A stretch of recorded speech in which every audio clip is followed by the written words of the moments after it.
Picture this. You're the most powerful person in the known world. Emperors bow before your influence. Senators whisper your name in fear. You command the loyalty of thousands of elite soldiers stationed at the heart of Rome itself. You are untouchable.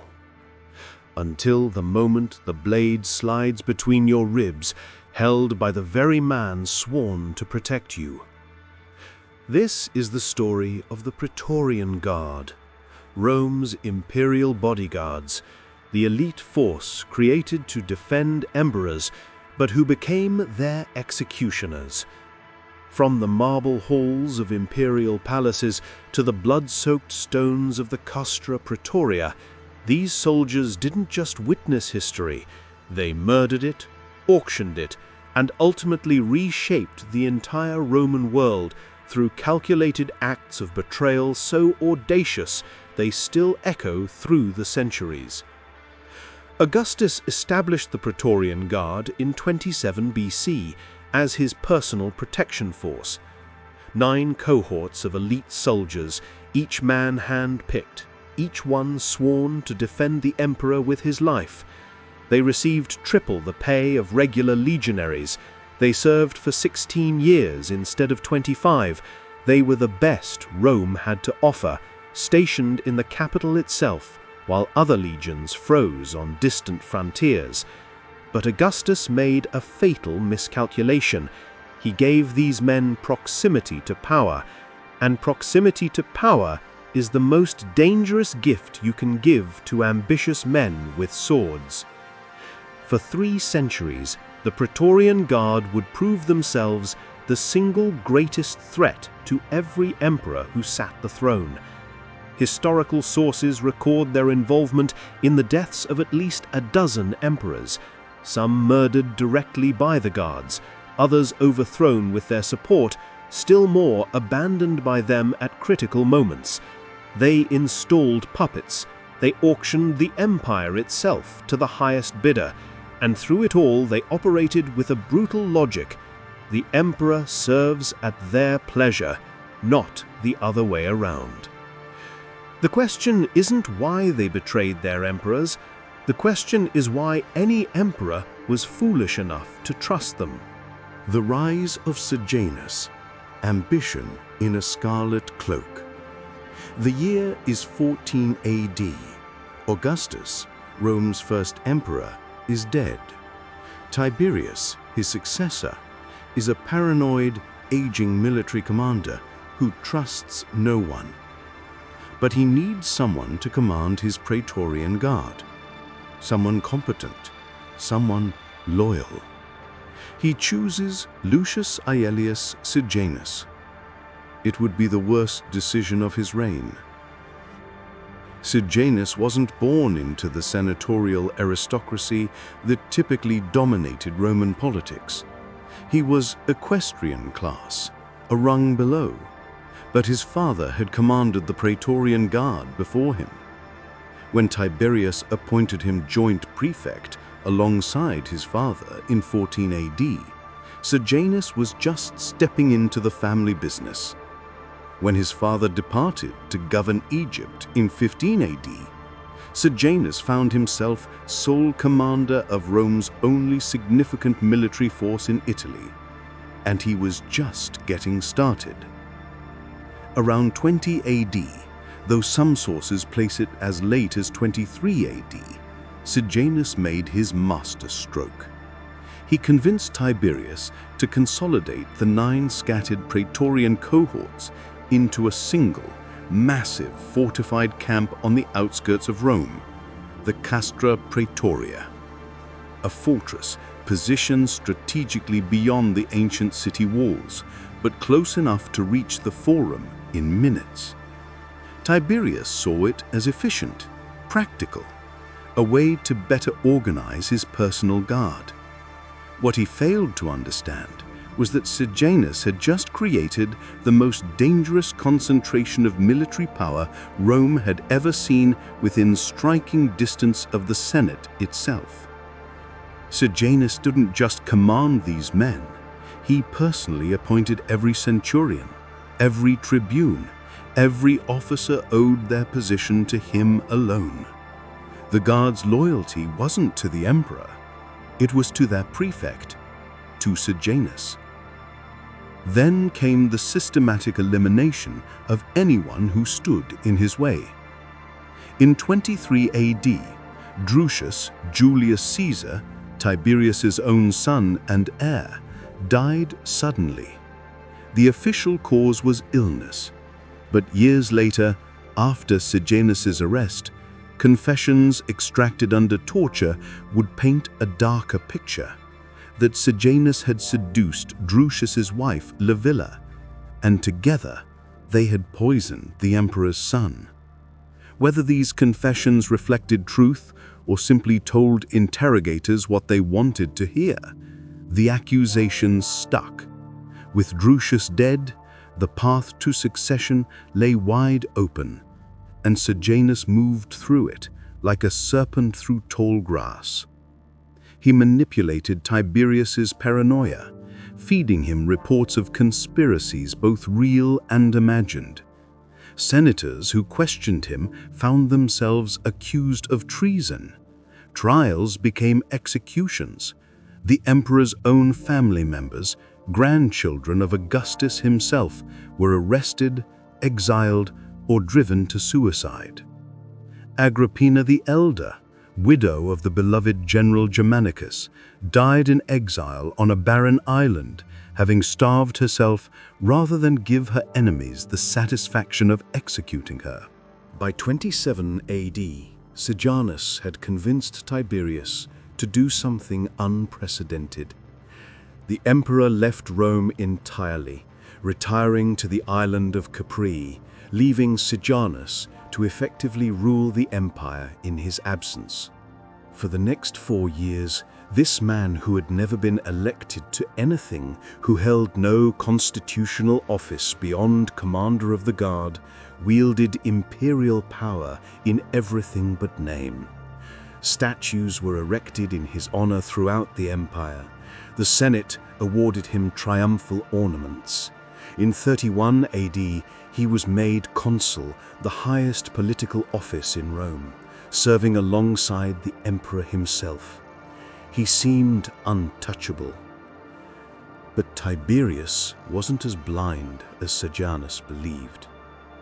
On October 18, 31 AD, Sejanus entered the Senate to receive what he thought would be tribunician powers, the final step before becoming emperor in all but name.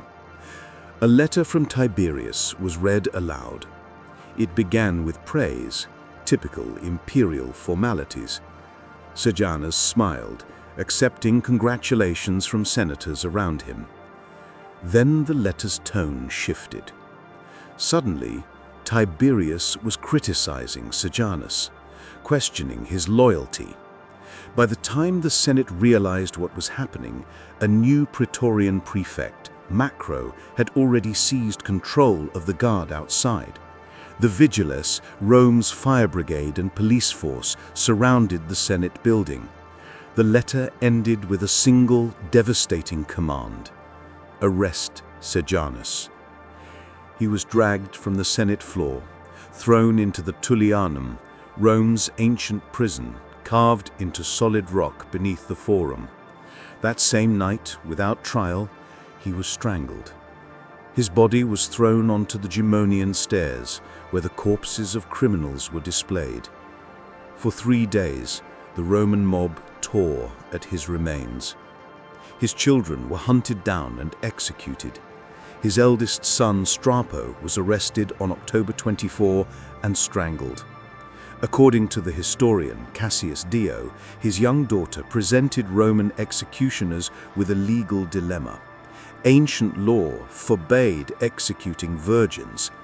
The solution, as Dio grimly recorded, was as pragmatic as it was monstrous. She was violated by the executioner before being strangled. Sejanus's ex-wife, Apicata, sent a final letter to Tiberius detailing the poisoning plot against Drusus, then took her own life on October 26th. Every statue of Sejanus was torn down. His name was chiseled from every inscription. Coins bearing his image were melted. The Senate issued damnatio memoriae. In Roman tradition, this was worse than death. It was erasure from history itself. But Sejanus left a legacy that couldn't be erased. He had shown the Praetorian Guard exactly how much power they wielded. He had demonstrated that with the right prefect, the Guard could elevate themselves above even the emperor. That lesson would be remembered. Caligula, when the bodyguard becomes the assassin. Fast forward a decade, January 24, 41 AD, the Palatine Hill in Rome. Emperor Gaius Julius Caesar Augustus Germanicus, better known by his childhood nickname Caligula, is hosting the Palatine Games. Entertainment for the masses, theatrical performances, athletic competitions, the kind of spectacle emperors used to keep the people happy and distracted. But in the underground corridors beneath the palace, a different kind of drama is unfolding. Caligula had been emperor for less than 4 years, but in that time he had transformed from Rome's bright hope into its nightmare. The beloved son of Germanicus, the golden boy who had inherited the throne amid genuine public celebration, had descended into what ancient sources describe as madness. He executed rivals on whims. He demanded to be worshipped as a living god. He threatened to make his horse a consul. He mocked senators, forcing them to run behind his carriage like slaves. But his favorite target was a Praetorian tribune named Cassius Chaerea. Chaerea was a decorated soldier. He had served under Germanicus, Caligula's own father, helping to suppress a mutiny on the Germanic frontier. He was brave, competent, and loyal to the concept of Rome itself. But he had one vulnerability that Caligula exploited with sadistic glee: a high, somewhat weak voice that sounded effeminate by Roman standards. Caligula mocked him relentlessly.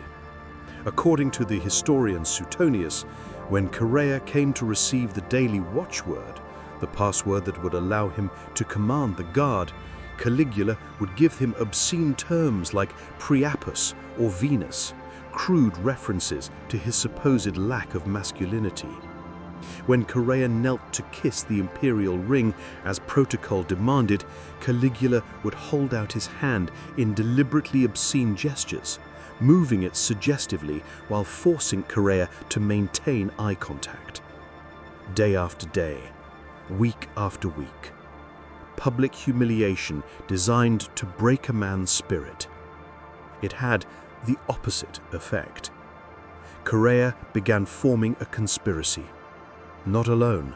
Several plots were forming simultaneously around Rome, multiple groups of senators, equestrians, and military officers all independently reaching the same conclusion: Caligula had to die. Eventually, these conspiracies coalesced into one, united by the simple fact that everyone hated the emperor. The plan was elegant in its simplicity. Wait for a moment when Caligula was vulnerable, isolated from his German bodyguards, and strike fast. That moment came on January 24, during the Palatine Games. Caligula spent most of the day in the theater, surrounded by family and supporters, watching performances. But around the 7th hour of the afternoon, he stood to leave, intending to retire for lunch. To reach his private quarters, he had to pass through a narrow underground corridor, a cryptoporticus, that connected different parts of the palace complex. In that corridor, a group of young Asian boys were rehearsing for an upcoming theatrical performance. Caligula stopped to watch them, to offer encouragement. He was alone except for a few attendants. His German bodyguards were elsewhere, still at the theatre or scattered through the palace. Cassius Chaerea approached from behind. Ancient sources give us two versions of what happened next. In one account, Chaerea came up behind the emperor and struck him in the neck with a sword, crying out, "Take that," as the blade cut deep. Tribune Cornelius Sabinus, another conspirator, stepped forward and stabbed Caligula in the chest. In the other version, Sabinus approached first, asking for the day's watchword, as soldiers typically did.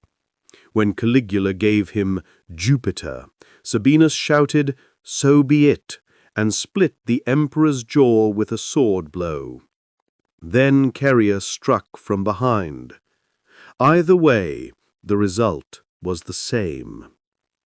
The other conspirators swarmed in. Ancient sources report approximately 30 blows. Some accounts suggest this number was deliberate, matching the wounds that had killed Julius Caesar a century before, though the symbolism may be a later embellishment. What's certain is they kept stabbing even after Caligula was clearly dead, driven by months or years of accumulated rage and fear. Caligula's wife, Caesonia, and their infant daughter were hunted down and murdered within the hour, eliminating any potential heirs who might rally loyalists. The German bodyguards, when they finally discovered what had happened, went on a rampage through the palace, killing anyone they suspected of involvement. But it was too late. The emperor was dead. The Senate, for a brief, beautiful moment, thought they might restore the Republic. Chaerea himself was sympathetic to this idea. He had killed Caligula not for personal gain, but because he believed in the old Roman ideals, in the Senate's right to govern. But the Praetorian Guard had other plans. While the Senate debated in the Forum, Praetorian soldiers were ransacking the palace, looking for anything valuable. One group found Claudius, Caligula's uncle, behind a curtain. Ancient historians offer different interpretations. Was he cowering in terror, or simply trying to stay out of the violence? Either way, the guards didn't care about his intentions. They saw an opportunity.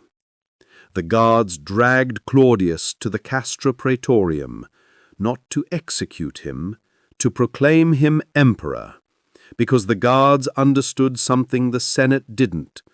Without an emperor, they had no purpose, no power, and most importantly, no paycheck.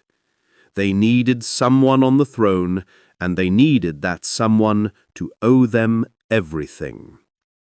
Claudius, stammering and reportedly terrified, was declared Emperor of Rome, not by the Senate, not by any constitutional process, by the Praetorian Guard. It was the first time in Roman history that the Guard had directly chosen an emperor. It would not be the last. Chaerea and the other conspirators were eventually executed. Claudius couldn't be seen as condoning regicide, even regicide of a monster like Caligula, but he also couldn't antagonize the guards who had put him in power. It was a delicate balance that every emperor after him would have to maintain. The guards had learned their power. They had killed an emperor and chosen their replacement. The precedent was set, and emperors would never feel truly safe again. The Auction of Empire, 93 AD.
But Julianus added something clever to his bid. He warned the guards that if they chose Sulpicianus, a man related by marriage to the murdered Pertinax, there was a good chance he would eventually seek revenge for his son-in-law's death. Better, Julianus suggested, to choose someone who had no personal connection to the deceased emperor. The guards agreed. They proclaimed Didius Julianus emperor of Rome. Historian Cassius Dio, who was alive and serving in the Senate at the time, recorded the event with barely contained horror. Then ensued a most disgraceful business, and one unworthy of Rome. For, just as it had been in some market or auction room, both the city and its entire empire were auctioned off. Julianus entered Rome as emperor, but he entered a city that hated him. The Senate was appalled. The Roman people were disgusted. And most dangerously, the provincial armies were outraged. Within days, 3 different generals in 3 different parts of the empire declared themselves emperor and began marching on Rome with their legions. Septimius Severus, commanding the legions in Pannonia, was closest. He moved fast, gathering support as he marched, promising to avenge Pertinax and restore dignity to the imperial office. Cities in northern Italy opened their gates to him without resistance. Julianus, meanwhile, discovered that he couldn't actually afford the price he had promised. The imperial treasury didn't have 250 million sesterces lying around.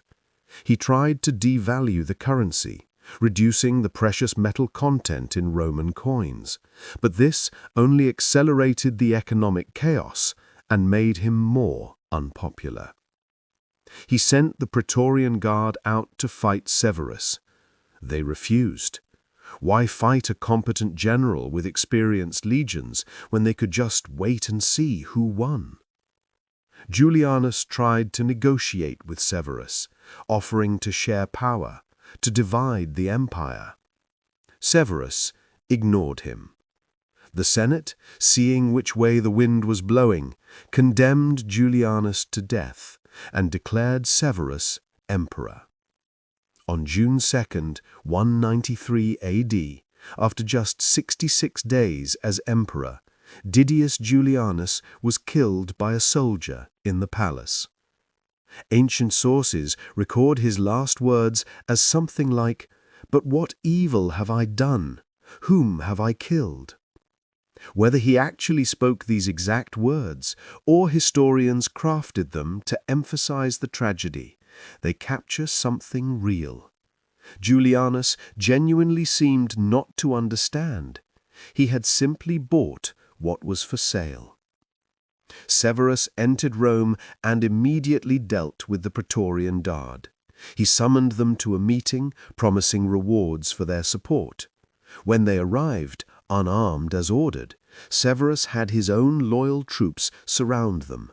He stripped them of their rank and dismissed them from service. Then he had the ringleaders of Pertinax's murder executed. The old Praetorian Guard was disbanded. Severus reconstituted it with soldiers from his own legions, men loyal to him personally. It was a smart move, but it didn't solve the fundamental problem. The guards still had proximity to power, and proximity to power corrupts. Constantine's final solution. October 28th, 312 AD. The Milvian Bridge, just north of Rome. 2 armies face each other across the Tiber River. On one side, Maxentius, proclaimed emperor by the Praetorian Guard 6 years earlier, commands a force that includes the guards themselves, the only trained military unit allowed within Italy. On the other side, Constantine, commander of the legions in Gaul and Britain, has marched south with an army of around 30,000 men, determined to become sole emperor of the West. The battle itself is relatively straightforward. Constantine's experienced legions defeat Maxentius's forces. The temporary bridge across the Tiber collapses under the weight of retreating soldiers. Maxentius ends up in the river, whether thrown from his horse in the chaos or swept away while trying to swim across. The sources disagree. What's certain is that weighed down by his elaborate parade armor, he drowned. His body was later recovered from the Tiber, and his head was paraded through Rome and sent to North Africa to suppress remaining resistance. But it's what happens after the battle that matters.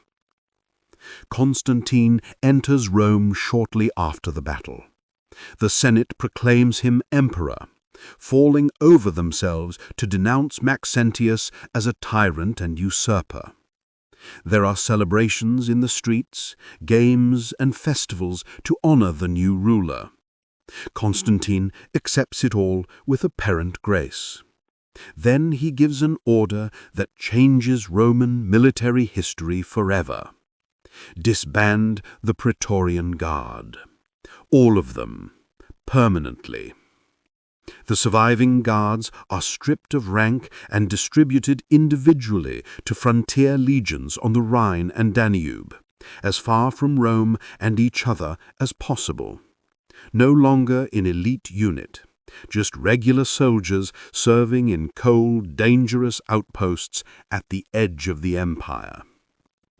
The Castra Praetoria, the massive fortress that had stood for nearly 300 years as a symbol of the Guards' power, is destroyed.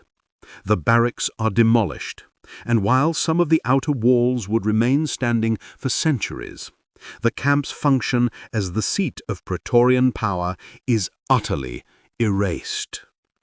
Constantine doesn't replace the Guards with another Praetorian force.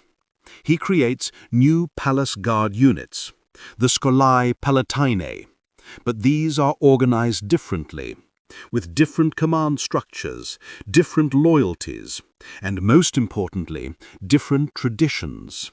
They have no institutional memory of emperor making and emperor breaking. The age of the Praetorian Guard is over. For 300 years, from 27 BC to 312 AD, these men had been the most dangerous force in Roman politics. They had murdered emperors, installed puppets, and literally auctioned off the empire itself. They had proven that proximity to power is the greatest weapon, that the men sworn to protect can become the greatest threat. Constantine understood what so many emperors before him had failed to grasp. You cannot trust an institution that has learned it can kill you with impunity. You cannot negotiate with men who have discovered they are more powerful than the person they serve. The only solution is elimination. The Praetorian Guard's story is a reminder that power, once concentrated in the hands of armed men with no accountability, inevitably turns predatory. That bodyguards who become kingmakers will eventually become executioners. That the closer your protectors stand, the easier it becomes for them to slip a blade between your ribs. Rome's emperors learned this lesson slowly, painfully, over centuries of betrayal and blood. Constantine was simply the first one willing to act on it.